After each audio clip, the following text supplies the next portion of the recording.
CM Pawan Kalyan కి big shock తగిలింది. Seize the ship వ్యవహారంలో కేంద్రం పవన్ కళ్యాణ్ కి షాక్ ఇచ్చింది. మోడీ ప్రభుత్వం ఒక్కసారిగా ఈ నిర్ణయంతో పవన్ కళ్యాణ్ షాక్ గురయ్యారు. అయితే సీజ్ ద షిప్ వ్యవహారంలో పవన్ కళ్యాణ్ కి షాక్ తగిలినట్టుగానే భావించాలి. ఆ షిప్ ని వదిలేయాలన్నట్టుగా అటు ఎన్సీఎల్ నుంచి అధికారులకి లేఖలు సంధించారు. లేఖలు వచ్చాయి. సీజ్ ద షిప్ కుదరదన్న కేంద్రం షిప్ ను ఆఫ్రికాకు పంపాల్సిందే అంటూ ఆదేశాలు జారీ చేసింది. రోజుకో చర్చకు దారితీస్తోంది ఈ seize the ship Stella ship వ్యవహారం. ఆఫ్రికా దేశాల నుంచి బియ్యం లోడింగ్ కు వచ్చినటువంటి ఆ షిప్ కాకినాడ పోర్టులోనే సుమారుగా నెల రోజుల పాటుగా ఇక్కడే నిలిచిపోవాల్సి వచ్చింది. షిప్ నిలిచిపోవడంతో తాజాగా అడ్మిరాల్టీ కోర్టును ఆశ్రయించారు బియ్యం ఎగుమతిదారులు. సుమారుగా 28 మంది కలిసి నౌకను అద్దె తీసుకున్నారు. 15 మంది బియ్యం లోడింగ్ కూడా పూర్తయింది. పవన్ ఎంట్రీతో ఈ బియ్యం లోడింగ్ కాస్త నిలిచిపోయింది. కలెక్టర్ల తనిఖీలతో బయటపడింది పీడీఎస్ రైస్ వ్యవహారం. ఎగుమతి నిలిచిపోవడంతో ప్రభుత్వానికి కాకినాడ కలెక్టర్కి ఎన్సీఎల్ లేఖ రాసింది. ఆఫ్రికా ఒప్పందాలకు ఇబ్బంది రాకూడదని ఎన్సీఎల్ లేఖలో పొందుపరిచింది. తనిఖీల పేరిట ఆటంకాలతో దేశానికి ఇబ్బంది తీసుకురాకూడదని అధికారులు పేర్కొన్నారు. ఆకలి నివారణ కోసం ఆఫ్రికాతో భారత్ G2G డీల్ చేసుకుంది. ఈ డీల్లో భాగంగానే ప్రస్తుతం ఇక్కడి నుంచి కాకినాడ పోర్ట్ నుంచి అటు ఆఫ్రికా దేశానికి ఈ రైస్ ఎగుమతి జరుగుతోంది. అయితే ఎన్సీఎల్ లేఖలో వెనక్కి తగ్గే యోచనలో ఉన్నారు అధికారులు. రేషన్ బియ్యం మినహా మిగిలినటువంటి బాయిల్డ్ రైస్ ని అక్కడికి పంపించేందుకు అధికారులు సిద్ధమైనట్టు తెలుస్తోంది.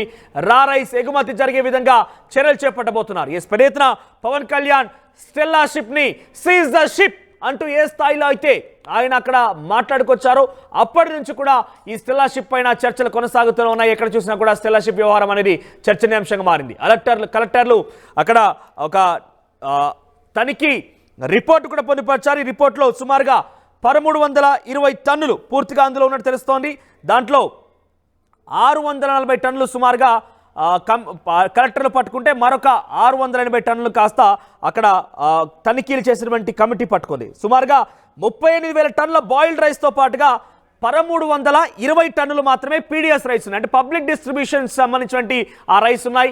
సో వాటిని తరలిస్తున్నారు అని చెప్పి కేవలం 1300 టన్నుల కోసం 38,000 టన్నుల బియ్యాన్ని నిలిపివేయలేము, ఆఫ్రికాతో మనకు ఒప్పందాలు ఉన్నాయి, వెంటనే ఆ షిప్ని అక్కడి నుంచి తరలించాలంటగా ఎన్సీఎల్ లేఖ ద్వారా అటు అధికారులతో పాటుగా రాష్ట్ర ప్రభుత్వానికి కూడా లేఖ ద్వారా సంధించింది. ప్రస్తుతం Pawan Kalyan seize the ship వ్యవహారం ఇక్కడ దాకా దారితీసింది. ఎట్టి పరిస్థితుల్లో షిప్ ని సీజ్ చేయడం కుదరదు, కావాలంటే ఆ పీడీఎస్ రైస్ ని అక్కడి నుంచి తీసివేయండి, పీడీఎస్ రైస్ ఎవరైతే తరలించారో వారి ఎగుమతిదారులు ఎవరైనా వాటిపైన చర్యలు తీసుకోండి, కానీ ఈ షిప్ ని మాత్రం సీజ్ చేయడం కుదరదు. అది పైపెచ్చు మన షిప్ కూడా కాదు, ఆఫ్రికా దేశం నుంచి బియ్యం నిమిత్తం కాకినాడ పోర్టుకు వచ్చిన షిప్ అన్నట్టుగా చాలా క్లియర్ గా అధికార లేఖలో మెన్షన్ చేశారు. మరిన్ని అప్డేట్స్ మా సీనియర్ జర్నలిస్ట్ కృష్ణమోహన్ అందిస్తారు. కృష్ణమోహన్, సో ప్రజెంట్ ఏం జరుగుతోంది? స్టెల్లా షిప్ పైనే ప్రస్తుతం ఎక్కడ చూసినా ఆ చర్చ కొనసాగుతోంది. మొదట ఆ కలెక్టర్ సీజ్ చేసిన రోజు ఎక్కడ కూడా ఆ అంశం తెర మీదకి రాలేదు, కానీ పవన్ కళ్యాణ్ ఎంట్రీతో ఒకసారిగా స్టెల్లా షిప్ వ్యవహారం దేశవ్యాప్తంగా చర్చనీయాంశంగా మారింది. ఇప్పుడు ఆఫ్రికా దేశానికి పంపించాల్సిన ఈ షిప్ని కాస్త ఇక్కడ నిలిపివేయడంతో ఎన్సీఎల్ లేఖ ద్వారా సంధించింది. ఇంకా ఏ అంశాలున్నాయి ఈ లేఖలో? సో ప్రజెంట్ ఆ షిప్ని తరలించే యోచనలో ఉన్నారా? ఇంకా మిగిలినటువంటి లోడింగ్ కూడా ఫినిష్ చేసే అవకాశం ఉందా? ఎస్ మనోజ్, ఎప్పుడైతే కేంద్ర ప్రభుత్వం ఎన్సీఎల్ ఒక లేఖ రాష్ట్రానికి రాసిందో అలాగే కాకినాడ జిల్లా కలెక్టర్కు లేఖ రాశారు. దీంట్లో కేంద్ర సంస్థ అయిన నేషనల్ కోఆపరేటివ్ ఎక్స్పోర్ట్స్ లిమిటెడ్ సంస్థ చాలా క్లియర్గా ఒక లేఖ అయితే రాసింది. దీంట్లో ప్రధానంగా పొందుపరిచిన అంశాలు ఆఫ్రికాతో ఒప్పందాలు చేసుకొని ఉన్నాం, దాంట్లో ఎటువంటి ఇబ్బందులు రాకూడదు అనేది ఒకటి, తనిఖీల పేరిట ఆటంకాలతో దేశానికి ఇబ్బంది జరగకూడదు అనేది ఆ లేఖలో ఉన్న సారాంశం. ఆకలి నివారణ కోసం ఆఫ్రికాతో G2G డీల్ కూడా మనకుంది, G2G డీల్ కూడా మనకుంది. సో దీంతో వాళ్ళకి ఆహార సరఫరాకి మనం చేస్తామనే ఒక ఒప్పందం చాలా క్లియర్గా ప్రభుత్వంతో ఉంది. కాబట్టి ఈ నూక బియ్యంకి సంబంధించిన షిప్ ఏదైతే ఆగుందో దాన్ని మనం సీజ్ చేయడానికి అవసరం లేదు, దాన్ని సాధ్యమైనంత త్వరగా విడుదల చేయాలి, దాని ఆటంకాలు కలిగించవద్దు అనేది చేయాలి. దీంతో ఒకవేళ దీనికైనా ఆపితే మనకి ప్రభుత్వంతో ఉన్న ఒప్పందానికి చాలా పెద్ద దెబ్బ తగలబోతుంది అనేది వాళ్ళు చెప్తున్న పరిస్థితి. దీంతో ఒక్కసారిగా పవన్ కళ్యాణ్ ఏదైతే సీజ్ ద షిప్ అని చెప్పి అన్నారో ఆ సంబంధించిన వ్యవహారంలో ఇప్పుడు ప్రభుత్వం అధికారికంగా ఆ షిప్ని స్టెల్లా షిప్ని వదలాల్సిన పరిస్థితి అయితే ఉంది. అయితే దీంట్లో ఈ సందర్భంలోనే ఈ లేఖ వచ్చిన సందర్భంలోనే జిల్లా కలెక్టర్ నిన్న ప్రెస్ మీట్ పెట్టారు. కాకినాడ జిల్లా కలెక్టర్ ప్రెస్ మీట్ పెట్టి ఒక క్లియర్గా ఒక నోట్ అయితే చెప్పారు. కానీ దాంట్లో ఆయన షిప్ని వదిలేస్తామని చెప్పలేకపోయినప్పటికీ కూడా కానీ ఏదైతే ఫస్ట్ దాడి చేశారో దీనికి రేషన్ బియ్యానికి సంబంధించి 660 టన్నుల బియ్యం నేను వెళ్ళినప్పుడు ఉండింది. తర్వాత నిపుణుల బృందం పంపించాం. దాంతో మరి ఇంకొక 600 దాదాపుగా 1300 టన్నుల బియ్యం అక్కడ దొరికినట్టుగా ఒక సమాచారం మాకైతే అందుతోంది. దాన్ని వెలుకలకి తీయాల్సిన పరిస్థితి అయితే ఉంది అనేది. అంటే బేసిక్గా దక్షిణ ఆఫ్రికాకి 50,000 టన్నుల బియ్యాన్ని పంపించడానికి స్టెల్లా నౌక అని ఇక్కడికి వచ్చిన పరిస్థితి అయితే ఉంది. ఆ నేపథ్యంలోనే T2G ఒప్పందం ప్రకారమే ఆ బియ్యం రవాణా జరుగుతోంది అనేది. ఇప్పటికే దీనికి సంబంధించి దాదాపుగా ఒక 28 మంది కోర్టుకి ఆశ్రయించిన పరిస్థితి అయితే ఉంది. దీంట్లో 15 మంది మిల్లర్స్ ఏదైతే ఈ రవాణా చేశారో దీనికి సంబంధించిన ఒప్పందంలో కూడా కొంత ఇంకా పూర్తి స్థాయిలో నివేదిక రాలేదు. అయితే ఇప్పుడు ప్రభుత్వం వెంటనే చేయాల్సిన పని ఏంటి అని ఆలోచిస్తే ఇప్పుడు ఏదైతే 1700 దాదాపు 1300 టన్నుల బియ్యం ఏదైతే రేషన్ అంటే నూక బియ్యం కావచ్చు లేకపోతే రేషన్ బియ్యం అని కావచ్చు ఈ బియ్యాన్ని ముందు కిందకి దించితే ఇక మిగిలిన 33,000-38,000 సంబంధించిన బియ్యం ఇక్కడి నుంచి వెంటనే తరలి వెళ్తుంది. అవసరం అనుకుంటే వాళ్ళు అనుకున్నట్టుగా 50,000 టార్గెట్ని మరో 12,000 టన్నులను కూడా ఎక్కించి ఇమీడియట్గా అక్కడి నుంచి తరలించే ప్రయత్నం అయితే చేస్తారు. అయితే ఇప్పుడు NCLE నుంచి లేఖ వచ్చేంత వరకు కూడా రాష్ట్ర ప్రభుత్వానికి కానివ్వండి కలెక్టర్ కానివ్వండి ఈ షిప్ ఎక్కడి నుంచి వచ్చింది దాంట్లో ఎటువంటి ఎక్స్పోర్ట్స్ జరుగుతున్నాయనే విషయం గమనించలేకపోయారా? లేఖ తర్వాతనే ఈ మొత్తం విషయాన్ని బయటకు వచ్చిందా? అంటే బేసిక్గా ఒకటి మనం ఇప్పుడు ఎందుకంటే డిప్యూటీ సీఎం స్థాయి లాంటి వ్యక్తి నేరుగా షిప్ దగ్గరికి వచ్చి ఇక్కడ అక్రమ బియ్యం ఉంది దీన్ని షీట్ చేయండి అని చెప్పిన తర్వాత ఇతర విషయాలకు సంబంధించిన అంశాలు కావచ్చు ఇతరకు సంబంధించిన వ్యవహారంలో ప్రభుత్వం కానీ ప్రభుత్వ అధికారులు కానీ మాట్లాడే అవకాశం ఉంటుందా? జస్ట్ మనం ఒకసారి ఆలోచిస్తే అంటే ముఖ్యమంత్రి తర్వాత డిప్యూటీ సీఎం లాంటి వ్యక్తులు నేరుగా ఆడికి వచ్చి ఇన్వాల్వ్ అయిన తర్వాత కలెక్టర్ స్థాయి అధికారి దీని వెనకాల ఈ ఒప్పందం ఉంది లేదు ఆఫ్రికాతో మనకి ఒప్పందం ఉంది దానికి వెనకాల ఉన్న చరిత్ర ఏంటి ఇవన్నీ కూడా మీడియాతో మాట్లాడే అవకాశం ఉంటుందా? అట్లీస్ట్ వాళ్ళకి వివరించే ప్రయత్నం చేసే పరిస్థితి ఉంటుందా? బహుశా చాలా తక్కువ జరుగుతాయి. ఎందుకంటే ఇక్కడున్న పరిస్థితులు రాజకీయ పరిస్థితులు అధికారులు వీళ్ళందరూ కూడా ఒక స్థాయి అధికారులకు మంత్రులకి చెప్పే పరిస్థితులు ఉండవు. కాకపోతే ఈ వ్యవహారాన్ని ఎప్పుడైతే వెంటనే కేంద్రం దృష్టికి వెళ్ళిందో కేంద్రం నుంచి లేఖ రావడంతో వ్యవహారం అంతా కూడా బయటకు వచ్చింది. సో ఇప్పుడు NCLT క్లియర్గా ఒక విషయం చెప్తుంది, మనకి ఒప్పందం ఉందిరా బాబు ఆఫ్రికాతో 50,000 టన్నుల బియ్యాన్ని మనం పంపించాల్సిన పరిస్థితి ఉంది. T2G ఒప్పందం ఉంది. ఆ ఒప్పందం మళ్ళీ మీరు అడ్డుకుంటే ఆ షిప్ ఇన్వాల్వ్ అయిపోయారు సీజ్ ద షిప్ అని అన్నారు కాబట్టి కింది స్థాయి అధికారులు మాట్లాడకపోవచ్చు. అంతటి అవకాశం ఉంటుందో లేదని అనుమానం వ్యక్తం చేస్తున్నాం. కానీ ఇక్కడ ఏదో చిన్న విషయం కాదు. ఒక డిప్యూటీ స్థాయి సంబంధించినటువంటి పవన్ కళ్యాణ్ వెళ్ళి డిప్యూటీ సీఎం స్థాయి వ్యక్తి వెళ్ళి ఒక షిప్ని సీజ్ చేసే అధికారం ఉందా అనే విషయం కూడా ఒకసారి కొన్ని అనుమానాలు వ్యక్తమవుతున్నాయి. అంటే ఒక పోర్ట్లో ఉన్నటువంటి ఒక షిప్ని అది కూడా అంతర్జాతీయ వ్యవహారం చూసేటువంటి ఆ షిప్ని సీజ్ చేసే అవకాశం ఉంటుందా అని అధికారులు ఉంటాయని ఒక క్వశ్చన్. ముఖ్యంగా ఇది అంతర్రాష్ట్ర సంబంధించిన విషయం ఏం కాదు, జాతీయంగా చర్చనీయాంశం అవుతోంది. 2 దేశాల మధ్య ఒప్పందం ఉన్నటువంటి ఆ షిప్ని అంత ఈజీగా ఇలా అనేస్తారా అంటే ఇప్పుడు NCLA లేక తర్వాత ఇంకా క్వశ్చన్స్ రేజ్ అవుతూనే ఉన్నాయి. డెఫినెట్గా మనోజ్ ఇప్పుడు NCL లేక తర్వాత ఇప్పుడు ప్రభుత్వం కూడా దానికి ఏం చెప్పుకోలేకపోయిన పరిస్థితి, ప్రభుత్వం కూడా దాన్ని క్లియర్గా ఇప్పుడు ఎక్స్ప్లెనేషన్ ఇచ్చుకోవాల్సిన పరిస్థితి వస్తుంది. ఎందుకంటే ఇటువంటి వ్యవహారాల్లో కొంత అంతర్జాతీయ స్థాయిలో అంటే ఆ రోజు పవన్ కళ్యాణ్ షిప్ని సీజ్ చేసి చెప్పినప్పుడు కూడా కొంతమంది అధికారులు కావచ్చు కొంతమంది బాహాటంగానే మాట్లాడుతున్న పరిస్థితి. ఈ షిప్ని మనం సీజ్ చేయలేమురా బాబు, అవసరం అనుకుంటే ఆ బియ్యాన్ని మనం వెనక్కి తెప్పించుకోగలం, లేదు ఆ బియ్యాన్ని ఎవరైతే సప్లై చేశారో ఆంధ్రప్రదేశ్లో ఏ ప్రాంతం నుంచి ఆ రేషన్ బియ్యం అక్రమ రవాణా అవుతుందో వాళ్ళ మీద మనం కేసులు కట్టగలం తప్పితే షిప్ని మనం ఏం చేయలేమనేది దాదాపుగా అందరూ మాట్లాడిన పరిస్థితి. కానీ ప్రభుత్వం అధికారికంగా మాట్లాడాలి కదా, ప్రభుత్వం అధికారికంగా ఎక్స్ప్లెయిన్ చేయగలగాలి. దీని వెనకాల ఈ ఒప్పందం ఉంది, దీంట్లో మనం 50,000 టన్నులు బియ్యం రెగ్యులర్గా ఈ షిప్ ద్వారా మనం పంపించాల్సిన పరిస్థితి ఉంది. ఇప్పటికీ 33,000 టన్నులు దాంట్లో ఉంది. దాంట్లో 1,300 టన్నులు బియ్యం రేషన్ బియ్యం ఉంది. ఆ రేషన్ బియ్యాన్ని మనం వెనక్కి తీసుకొని వస్తాం. వెనక్కి తీసుకొని వచ్చిన తర్వాత ఈ బియ్యాన్ని ఎవరైతే ఈ 1,300 టన్నుల బియ్యాన్ని ఎవరైతే ఎక్స్పోర్ట్ చేశారో వాళ్ళు ఎంతమంది ఉన్నా వాళ్ళందరి మీద కేసులు కడతాం. వాళ్ళందరినీ కూడా అదుపులో తీసుకుంటాం. ఈ షిప్ను మాత్రం ఇక్కడి నుంచి పంపించాల్సిన పరిస్థితి ఉందని ఎవరో ఒక అధికారికంగా చెప్పాల్సిన పరిస్థితి ఉంది.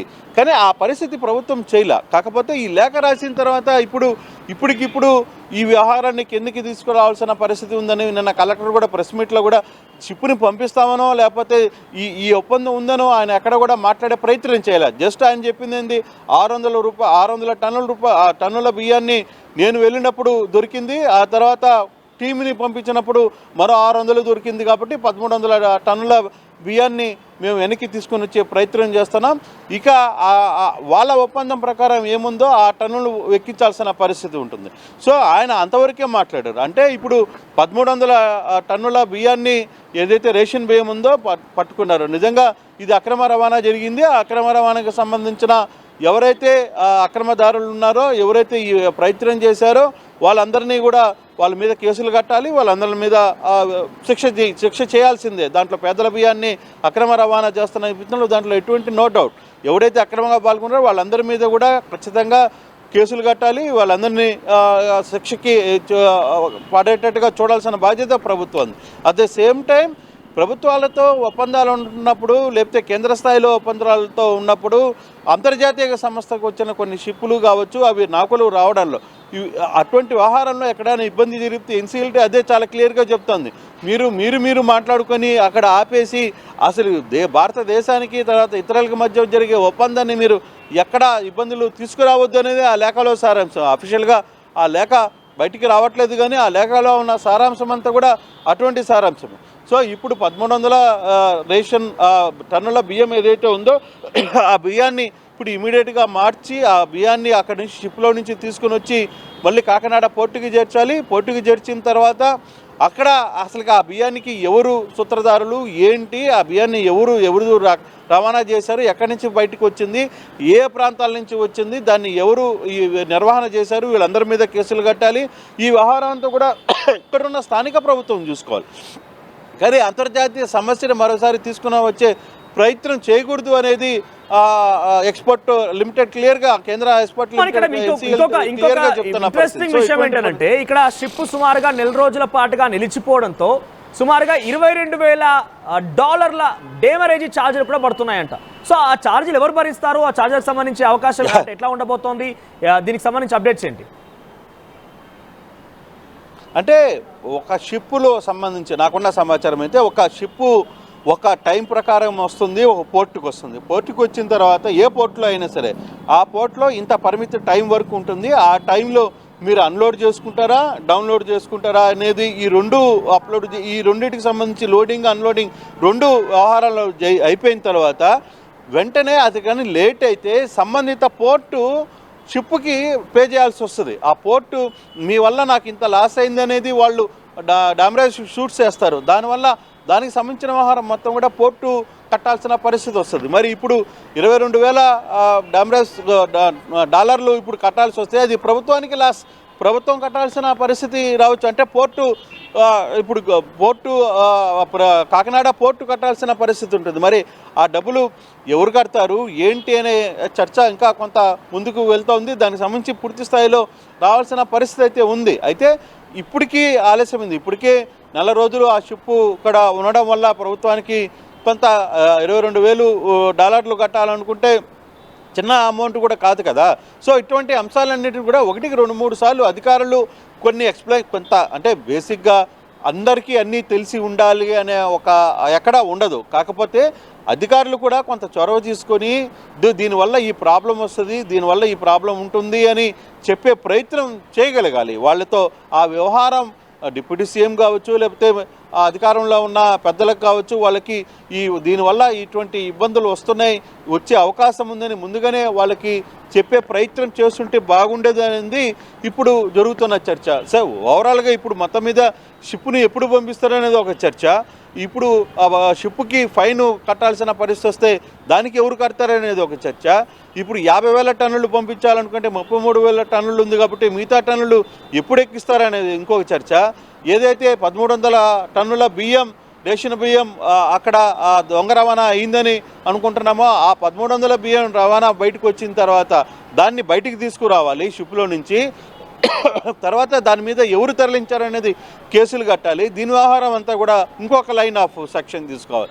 సో ఓవరాల్గా ఇప్పుడు కాకినాడ పోర్టు సంబంధించిన వ్యవహారంలో మాత్రం ప్రతిరోజు ఏదో ఒక అంశం దీనికి సంబంధించి అక్కడున్న స్థానిక అధికారులకి తలనొప్పుగా మారిందనేదే చెప్పాలి. అప్పుడు పోర్టు అధికారులు దీని మీద ఎక్కడ మాట్లాడడానికి ముందుకు రాకపోయినా ప్రభుత్వం నుంచి కానివ్వండి, సివిల్ సప్లై శాఖ నుంచి కానివ్వండి, లేదంటే ముఖ్యంగా పోర్టు అధికారుల నుంచి, కలెక్టర్ నుంచి ఏదైనా వివరణ వచ్చిందా? వాళ్ళు ఏదైనా దీని గురించి చెప్పే ప్రయత్నం చేస్తున్నారా? ఎందుకంటే చాలా క్లియర్గా ఇక్కడ ఏం జరిగిందని అర్థమవుతోంది. అక్కడ అంతర్జాతీయ లెవెల్లో అగ్రిమెంట్స్ ఉన్నప్పుడు దానికి సంబంధించి తరలించే దాంట్లో 1,300 క్వింటాలు కేవలం పీడిఎస్ రైస్ ఉంది. మిగిలిన మొత్తం కూడా మేజర్ పోర్షన్లో అగ్రిమెంట్కి సంబంధించినటువంటి ఫుల్ఫిల్ చేయాల్సిన అవసరం ఉంది.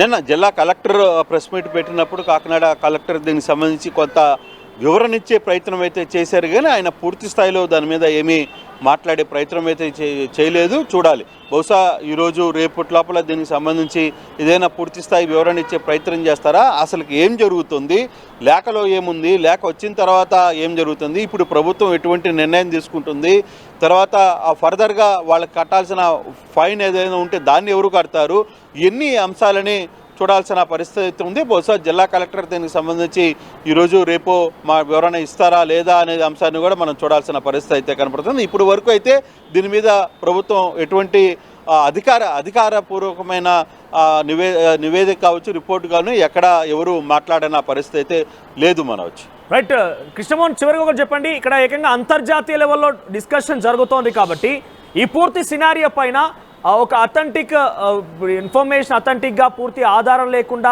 సీజ్ ద షిప్ అనడం కానివ్వండి, లేకుంటే ఇన్ని రోజులు నిలిపివేసినది కానివ్వండి, ఈ విషయాలపైన ఏదైనా అధికారులపైన లేకుంటే పోర్టు అధికారులపైన, కలెక్టర్ పైన కేంద్రం నుంచి కొన్ని ఏమన్నా డిసిషన్స్ వచ్చే అవకాశం ఉందా, వేటుపడే అవకాశం ఉందా? అంటే అంత దూరం రాకపోవచ్చు. కారణం ఏంటంటే కూటమి ప్రభుత్వం ఉంది కాబట్టి, బీజేపీ వీళ్ళు కూడా కలిసే ఉన్నారు కాబట్టి కూటమి ప్రభుత్వంలో అంత సీరియస్ యాక్షన్ ఉండకపోవచ్చు. బహుశా లేఖల ద్వారానే పరస్పరం ఇది క్లోజ్ అయ్యే పరిస్థితి కనపడుతుంది. కానీ ఫర్దర్గా ఇటువంటి ఇబ్బందులు రాకుండా మాత్రం ఒక ఇంటర్నల్గా కొంత ఒక ఆదేశాలు మాత్రం వచ్చే పరిస్థితి అయితే కనపడుతుంది. డెఫినెట్గా అది బయటికి అఫీషియల్గా చెప్పలేకపోయినా ఇంటర్నల్గా అధికారులకి కొన్ని ఆదేశాలు ఇచ్చే పరిస్థితి అయితే సెంట్రల్ నుంచి ఉండే అవకాశం అయితే చాలా స్పష్టంగా కనబడుతుంది. ఆ దిశగా ముందుకు వెళ్ళే అవకాశం కూడా మనకి అర్థమవుతుంది. బహుశా బయటికి అఫీషియల్గా చెప్పలేకపోయినా ఇంటర్నల్గా ఆదేశాలని అధికారులకి కొన్ని ఆదేశాలు జారీ చేసి పరిస్థితి కేంద్రం నుంచి ఉండొచ్చు అనేది కొంతమంది మాట్లాడుతున్న పరిస్థితి Manoj. Right, thank you Krishnamohan, thank you for the update. So మొత్తం మీద పవన్ కళ్యాణ్కి ఒక బిగ్ షాక్ అని చెప్పొచ్చు. మనం చూసాం కాకినాడ పోర్ట్లో స్టెల్లా షిప్ దగ్గర వెళ్ళినటువంటి Pawan Kalyan seize the ship అంటూ ఒక సంచలన నిర్ణయం తీసుకున్నారు. అయితే అప్పటి నుంచి మొదలైంది స్టెల్లా షిప్ పైన ఈ చర్చ. అయితే ఎటకేలకు కొలిక్కి వచ్చింది NCEL అంటే నేషనల్ కోఆపరేటివ్ ఎక్స్పోర్ట్స్ లిమిటెడ్ నుంచి వచ్చినటువంటి లేఖ ఆధారితంగా అసలు విషయం బయటపడింది. అయితే ఈ షిప్ వచ్చింది ఆఫ్రికా నుంచి కాకినాడ పోర్టుకు చేరుకుని సుమారుగా ఆ షిప్ ద్వారా 50,000 టన్నుల బాయిల్డ్ రైస్ని ఆఫ్రికా దేశానికి ఆకలి నివారణ చర్యల రీత్యా పంపించాల్సిన అవసరం ఉంది. అది అంతర్జాతీయ లెవెల్లో అగ్రిమెంట్. అయితే ఆ అగ్రిమెంట్ని ప్రస్తుతం ఉల్లంఘించారు. పూర్తి స్థాయిలో దానికి అంతటి విచక్షణ అధికారం లేకపోయినా ఏది గమనించకుండా అధికార నిర్లక్ష్యం వల్ల ఈ సీజ్ ద షిప్ అనే వ్యవహారం తెరమిరికి వచ్చిందా? పవన్ కళ్యాణ్ ఆ షిప్ని సీజ్ చేయాలని నిర్ణయం తీసుకున్నారా, లేదంటే ఆయన తెలిసి మరి ఈ రకంగా చేశారా? ఏదేమైనా కూడా ప్రస్తుతం ప్రభుత్వం ఏం క్లారిటీ ఇవ్వలేకపోతున్న విషయం పైన ఎటువంటి విధంగా ఏం మాట్లాడినా కూడా పొరపాటు జరిగింది కాబట్టి ఎలా కప్పిపుచ్చుకోవాలో కూడా ఎలా రకంగా ఓవర్కమ్ చేయాలని కూడా ప్రస్తుతం కొంత వేగవంతంగా చర్యలు చేపట్టే అవకాశం ఉంది. వాస్తవానికి ఈ షిప్ కాకినాడ పోర్టు నుంచి ఆఫ్రికాకు వెళ్ళవలసిన అవసరం ఉంది.